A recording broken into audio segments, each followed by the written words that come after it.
मंडळी, काल आपण बचत गटांच्या माध्यमातून होणारं आर्थिक परिवर्तन या विषयावर प्राध्यापक बालाजी सुरवसे यांच्याशी संवाद सुरू केला होता. कालच्या भागात आपण बचत गटांची संकल्पना आणि सामाजिक परिणाम पाहिले.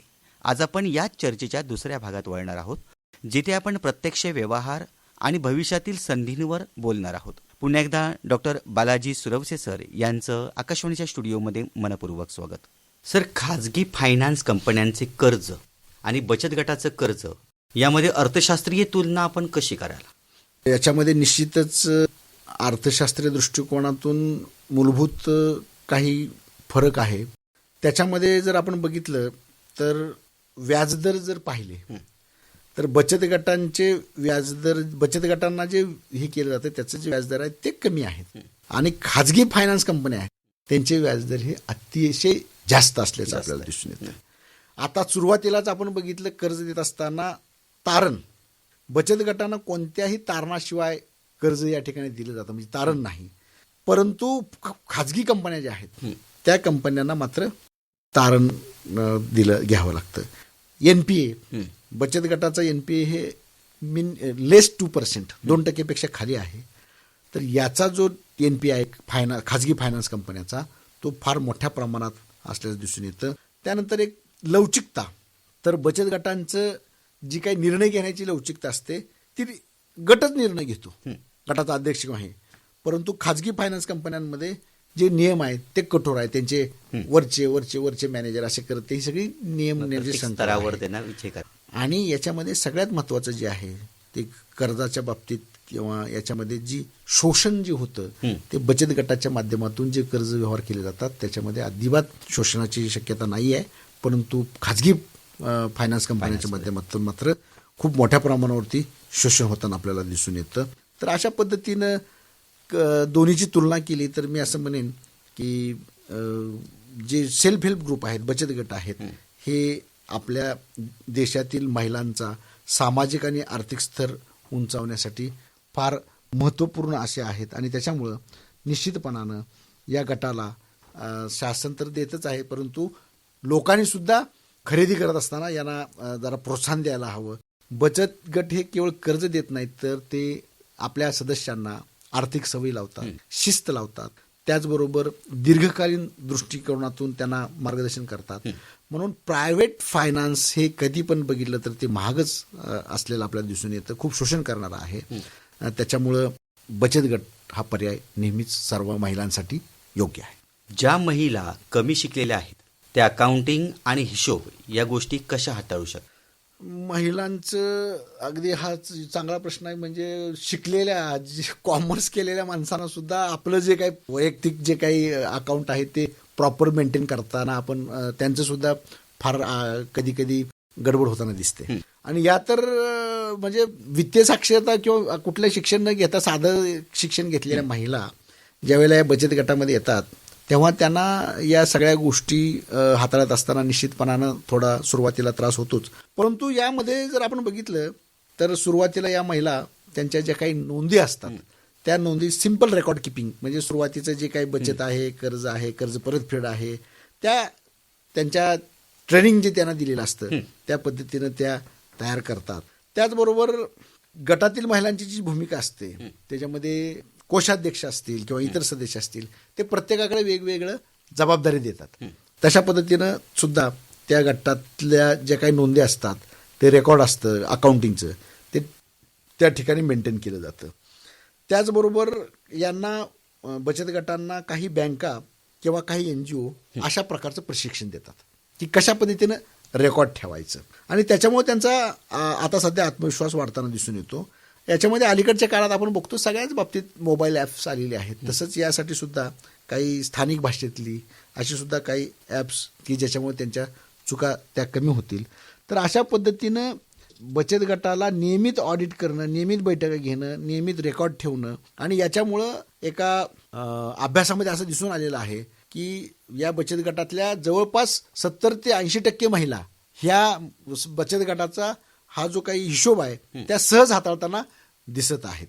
तर अशा पद्धतीनं या बचत गटाच्या माध्यमातून फक्त पैसे देवघेवच नाही तर हिशोब ठेवण्याची जी शिस्त आहे ही सुद्धा महिला शिकलेल्या आहेत. कमी शिक्षण हा यांचा अडथळा नाही, त्याच्यामुळं ट्रेनिंग आणि या सगळ्या गोष्टीतून या महिला आपल्याला सिद्ध करताना दिसत आहे. सर, बचत गटाच्या चळवळीत पुरुषांची भूमिका केवळ विरोधक म्हणून न राहता सहयोगी म्हणून कशी बदलत आहे? सध्या आता आपण बघतोय की सर्व क्षेत्रामध्ये महिला पुरुषाच्या खांद्याला खांदा लावून या ठिकाणी काम करत आहेत. आणि मी असं म्हणेन की बचत गटाच्या बाबतीत सुद्धा हा बदल झालेला आहे की पूर्वी काही पुरुष बचत गटातील महिलांना त्या ठिकाणी जात असताना विरोध करत असतील, परंतु आजच्या कालावधीमध्ये जर बघितलं तर आज एक हा मोठा सामाजिक आणि आर्थिक बदल आहे की आज महिला मोठ्या प्रमाणावरती बचत गटामध्ये सक्रिय आहेत. आता याचं कारण असं आहे की आर्थिक परिणाम म्हणजे त्या कुटुंबाचं उत्पन्न वाढतं. ती महिला जर बचत गटामध्ये गेली त्याच्यामुळे पुरुष सुद्धा अशा महिलांना सहजासहजी म्हणजे पाठवतात, त्याच्यामध्ये कुठल्याही पद्धतीचे आडेवेढे घेत नाहीत. आणि म्हणून पुरुषांचा जो दृष्टिकोन आहे तो आता अलीकडच्या कालावधीमध्ये खूप प्रमाणात बदललेला आहे. काही महिलांची उदाहरणं आपण पाहतोय, एखादी बचत गटात जाते काही दिवस, त्याच्यानंतर ती हळूहळू पुढे गावच्या राजकारणात येते. चांगलं म्हणजे अशा पद्धतीनं ते पण कुठंतरी पुरुषांना आपल्याला दिसतं की बाबा एखादी महिला बचत गटात जाते त्यामुळं घराचाच नव्हे तर ती आपल्या गावचं सुद्धा नेतृत्व करू शकते. त्याच्यामुळे सुद्धा पुरुष त्यांना या पद्धतीनं सपोर्ट करताना आपल्याला दिसून येतात. लॉकडाऊनच्या काळात बचत गटांनी ग्रामीण अर्थव्यवस्थेला कसा आधार दिला? बचत गट खऱ्या अर्थानं आपल्याला माहिती आहे लॉकडाऊनच्या काळात संपूर्ण जग थांबलं असताना अशा अवस्थेमध्ये खरं तर एक शॉक ऑब्सर ठरलेलं आहे. जिथं व्यवस्था थांबली तिथं बचत गटाचं काम हे सुद्धा कंटिन्यू चालू असलेलं आपल्याला दिसून येतं. खरंच बचत गटाने जो काही आधार दिला त्याच्यामध्ये बचत गटाने आवश्यक ज्या वस्तू आहेत त्याचा पुरवठा दिला. ज्याच्यामध्ये उदाहरणार्थ मास्क असेल, सॅनिटायझर असेल, किराणा वस्तूंचं उत्पादन असेल, ते सुद्धा बचत गटाने दिलेलं आहे. त्याचबरोबर ज्या लोकांना रोजगार गेले ज्या लोकांचे त्या लोकांना स्थानिक भागामध्ये त्या ठिकाणी बचत गटाच्या माध्यमातून रोजगार सुद्धा निर्माण करून दिला. त्याच्यामुळं मायग्रेशन जे आपण बघायचं अगोदर ते मायग्रेशन सुद्धा बऱ्या प्रमाणावरती थांबलेलं किंवा कमी झालेलं आपल्याला दिसून येतं. सगळ्यात महत्त्वाचं त्या काळामध्ये बचत गटांनी आपल्या सदस्यांना अल्पकालीन कर्ज या ठिकाणी दिलेली होती आणि त्याच्यामुळं बऱ्याचशा लोकांना त्याचा उपयोग झाला. वैद्यकीय खर्च किंवा घरखर्च सुद्धा बचत गटांनी आपल्या सदस्यांचा भागवलेला आहे. त्याचबरोबर अन्न सुरक्षाच्या नावाखाली फूड सिक्युरिटी, धान्य आणि भाजीपाला वितरण सुद्धा हे सर्वात महत्त्वाचं काम आहे. लोक जिथे उपाशी आहेत त्या ठिकाणी सुद्धा हे केलेलं आहे. गरीब कुटुंबांना वेगवेगळ्या पद्धतीनं आधार दिला. सरकारी योजनांच्या अंमलबजावणीसाठी काही लाभार्थ्यांना ओळखपत्र देणं, शासनाच्या ज्या काही संदेश असतील ते देणं. तर अशा पद्धतीनं एकूणच सोशल सपोर्ट वृद्धांना त्याचबरोबर आजारी लोकांना एक चांगल्या पद्धतीनं बचत गटाने सपोर्ट केलेला आहे. एक लॉकडाऊनमध्ये बचत गटांनी म्हणजे चांगल्या पद्धतीनं काम हे केलेलं आपल्याला दिसून येतं. तर नुसतं आर्थिक ह्याच्यासाठीच बचत गट महत्त्वाचे नाहीत तर एक सामाजिक बांधिलकीसुद्धा बचत गटांनी उत्तमरित्या सांभाळलेली आहे. त्याच्यामुळं एक आपल्याला असं म्हणावं लागेल की या कालावधीमध्ये बचत गट हे बॅकबोन ठरले आणि मास्कपासून ते अन्नधान्यापर्यंत बचत गटांनी काम केलेलं आहे. हे लोकांमध्ये ऊर्जितावस्था निर्माण करण्याचं काम या बचत गटांनी केलेलं आहे. बरोबर. डॉक्टर सर, उमेद आणि महाराष्ट्र राज्य ग्रामीण जीवनोन्नती अभियान यामुळं या चळवळीला किती प्रमाणात गती मिळाली आहे? खूप छान प्रश्न आहे. हे जे अभियान आहे उमेद अभियान, ह्या अभियानाचा खूप सकारात्मक परिणाम बचत गटाच्या चळवळीवर झालेला आहे. महाराष्ट्रातली ही जी चळवळ आहे ही मास इकॉनॉमिक मुव्हमेंट बनली गेलेली आहे. महाराष्ट्रात सुमारे 6.5 लाखापेक्षा जास्त बचत गट या माध्यमातून तयार झालेले आहेत. 65 लाखाहून अधिक महिला सदस्य या अभियानामुळे जोडले गेलेले आहेत आणि महाराष्ट्रातल्या सर्व जिल्ह्यांमध्ये सर्व तालुक्यांमध्ये याचा विस्तार झालेला आपल्याला पाहायला मिळतो. आता मायक्रो लेवलवरून ती मॅक्रो लेवल इम्पॅक्ट निर्माण करणारी ही उमेद चळवळ किंवा ही गतिमान बनली. त्याच्यामध्ये संस्थात्मक बांधणी जी झाली ती म्हणजे बचत गट, ग्रामीण भागातल्या छोट्याशा संघटना आणि नंतर क्लस्टर फाउंडेशन. त्याच्यामुळं छोट्या प्रमाणात स्थापन झालेलं बचत गट हे कधी मोठ्या प्रमाणात रूपांतरित झालं म्हणजे त्यांचे कधी क्लस्टर झाले आणि त्याच्यामुळं संपूर्ण ग्रामीण भागाचा अशा पद्धतीनं आर्थिक परिवर्तन झालेलं खूप मोठ्या प्रमाणात पाहायला मिळतं. एक मजबूत नेटवर्क झालेलं आहे. लाखो महिलांना एक औपचारिक बँकिंगचं प्रशिक्षण मिळालेलं आहे. बँका त्या ठिकाणी महिला जात आहेत बँकेमध्ये. कौशल्य आणि उद्योजकता विकास सुद्धा याच्यामुळे झालेला आहे. बचत गटातल्या महिला जॉब मागणाऱ्या पासून ते जॉब क्रिएटर, जॉब देणाऱ्या बनलेल्या आहेत. हे यश हे उमेद अभियानाचं असल्याचं आपल्याला दिसून येतं. त्याचबरोबर त्यांचे जे उमेद मार्ट आहेत, ई कॉमर्स आहे, तर या माध्यमातून सुद्धा मार्केट लिंकेजेस मोठ्या प्रमाणावरती खुल्या झाल्या, की ज्या महिलांना कळत नसायचं की आपलं उत्पादन जे आहे ते कुठं विकायचं, परंतु तो प्रश्न या उमेद अभियानाच्या माध्यमातून त्यांचा संपलेला आहे. त्याचबरोबर या ठिकाणी लखपती दिदी संकल्पना ह्या ज्या काही वेगवेगळ्या कॉन्सेप्ट आणल्या गेलेल्या आहेत, तर यासुद्धा लखपती दिदी संकल्पनेमध्ये असं आहे की अनेक महिला वर्षाला 1 लाखापेक्षा जास्त उत्पन्न कमवत आहेत, म्हणून त्याला नाव दिलेलं लखपती दिदी.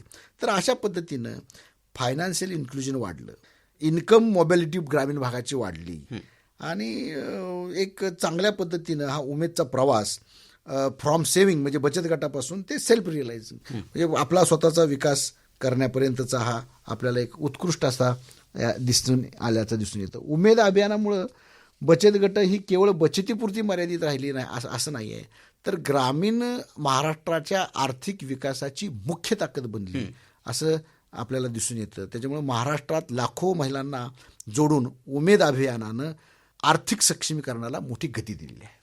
सर, पुढच्या 10 वर्षात बचत गटांचे रूपांतर छोट्या कारखान्यांमध्ये झालेलं आपल्याला दिसेल का? होय, कारण शासनाची जी योग्य धोरणं आहेत, जे सध्याचं तंत्रज्ञान आहे, शासन ज्या पद्धतीनं बचत गटांसाठी वेगवेगळ्या सुविधा, बाजारपेठ आणि इतर सुविधा उपलब्ध करत आहे, त्याच्यामुळे या पुढच्या 10 वर्षाच्या कालावधीमध्ये अनेक गट हे छोटे छोटे उद्योग, जसं तुम्ही आता MSMEs जे आहेत, निश्चितच आपल्याला त्या पद्धतीनं त्यांचं रूपांतर झालेलं पाहायला मिळेल. त्याच्यामध्ये याचं असं कारण आहे की एक स्ट्रॉंग बेस, मजबूत पाया या बचत गटांचा आपल्याला पाहायला मिळतोय. मायक्रो एंटरप्राइजेस तो पण म्हणजे जे छोटे छोटे उद्योजक आहेत ते भविष्यामध्ये निश्चितपणानं मोठे कारखानदार झाल्याचं आपल्याला पाहायला मिळतं. याच्यामध्ये जे काही प्रक्रिया करतात त्याच्यामध्ये व्हॅल्यू ॲडिशन, जे त्यांचं जे काही प्रोजेक्ट आहेत त्या प्रोजेक्टमध्ये त्यांचा जो कच्चा माल आहे त्याच्या मालाला सुद्धा मूल्य मिळवण्याचं काम या पुढच्या काळामध्ये जर झालं तर ही निश्चितपणानं क्रांती होण्याचं आपल्याला दिसून येईल. त्याचबरोबर बाजारपेठांचा विस्तार हा मोठ्या प्रमाणावरती होताना दिसतोय. क्लस्टर मॉडेल म्हणजे सर्वांनी एकत्रित येऊन अशा पद्धतीनं एक गट तयार करून एक लार्ज स्केल, इकॉनॉमिक स्केल जर झाला तर तो सगळ्यांना फायदेशीर ठरू शकतो. तर अशा पद्धतीनं याच्यामध्ये अडथळे पण थोडेफार आहेत, परंतु ते जर दूर केले त्या दृष्टीने भविष्यामध्ये आजचे जे बचत गट आहेत त्यांच्यामध्ये उद्याच्या उद्योगाची बीजं रोवली गेलेली आहेत असं मला वाटतं. आणि त्याच्यामुळं उद्या ग्रामीण इंडस्ट्रियलायझेशन हे बचत गट म्हणजे उद्याचं ग्रामीण औद्योगिकरणाचं जाळं विणत आहेत असं मी या निमित्ताने आपल्याला सांगू इच्छितो. सर, अगदी शेवटचा प्रश्न की आर्थिक स्वातंत्र्य मिळवू इच्छिणाऱ्या गृहिणींना तुमच्याकडून काय मंत्र द्याल? हा खूप खरंच हा एक महिलांसाठी महत्त्वाचा आहे. आज बघतोय आपण की बऱ्याचशा जे भारताची एवढी लोकसंख्या आहे, जगात 1 नंबरचा देश भारत देश लोकसंख्येच्या बाबतीत गणला गेला आणि जवळपास 50% पॉप्युलेशन ही महिलांची आहे. परंतु जर प्रोडक्टिव्ह पॉप्युलेशन बघितली, महिलांचं जर बघितली तर हे प्रमाण खूप कमी आहे. आणि त्याच्यामुळं आपलं जे काही घरदार सांभाळून ग्रामीण भागातल्या महिला जास्तीत जास्त, भारत हा खेड्यांचा देश आहे, म्हणजे बऱ्याचशा महिला खेड्यात राहतात आणि मग अशा महिलांना आपलं आर्थिक स्वावलंबित्व जर मिळवायचं असेल तर त्यांना जर नवऱ्यावर किंवा मुलांवरती पैशासाठी अवलंबून राहायचं नसेल तर त्यांनी या गोष्टीचा विचार केला पाहिजे की आपण आर्थिक स्वातंत्र्य मिळवण्यासाठी बचत गटाच्या माध्यमातून बचत गटाचं सदस्य झालं पाहिजे, बचतीची सवय लावली पाहिजे. गृहिणीसाठी मी काही गोष्टी सांगू इच्छितो की त्यांनी छोटी छोटी बचत सुरुवात केली पाहिजे. त्या बचतीचं एक दिवस निश्चितपणानं एका मोठ्या ह्याच्यामध्ये त्यांचं रूपांतरित झालेलं दिसून येईल. त्यांनी गटांमध्ये सहभाग घ्यायला पाहिजे. आजही बऱ्याचशा महिला गटामध्ये नाही आहेत, सक्रिय नाही आहेत, नावासाठी आहेत, परंतु जे ॲक्टिव्हली त्यांनी काम करायला पाहिजे. त्यांनी जर ते काम केलं तर मला वाटतं निश्चितपणे बचत गटाला एक चांगली दिशा मिळेल. आणखीन एक महत्त्वाचं म्हणजे फक्त गटात आहेत परंतु वेळ आहे, परंतु कुठलं स्किल घेत नाहीत.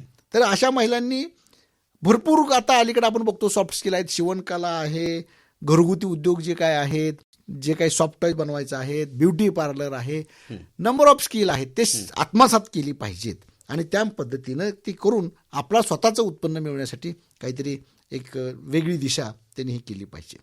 एक आर्थिक शिस्त त्यांनी लावायला पाहिजे आणि सगळ्यात महत्त्वाचं म्हणजे आत्मविश्वास ही पहिली पायरी आहे. कॉन्फिडन्स जर असेल तर या महिला कोणत्याही क्षेत्रामध्ये प्रगती करू शकतात. ही मानसिकता त्यांची बदलणं गरजेची आहे.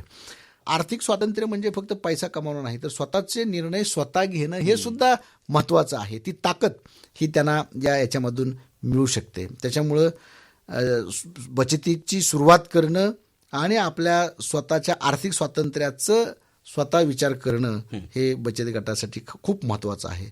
बचत गट हे केवळ आर्थिक उपक्रम नाही, तर ही बचत गट ग्रामीण भारतातील महिलांच्या सामाजिक, आर्थिक आणि मानसिक सक्षमीकरणाची क्रांती आहे असं मला वाटतं. म्हणून बचत गट म्हणजे महिलांच्या हातात आलेली आर्थिक शक्ती आणि हीच शक्ती ग्रामीण भारताचं भविष्य आहे असं मला वाटतं.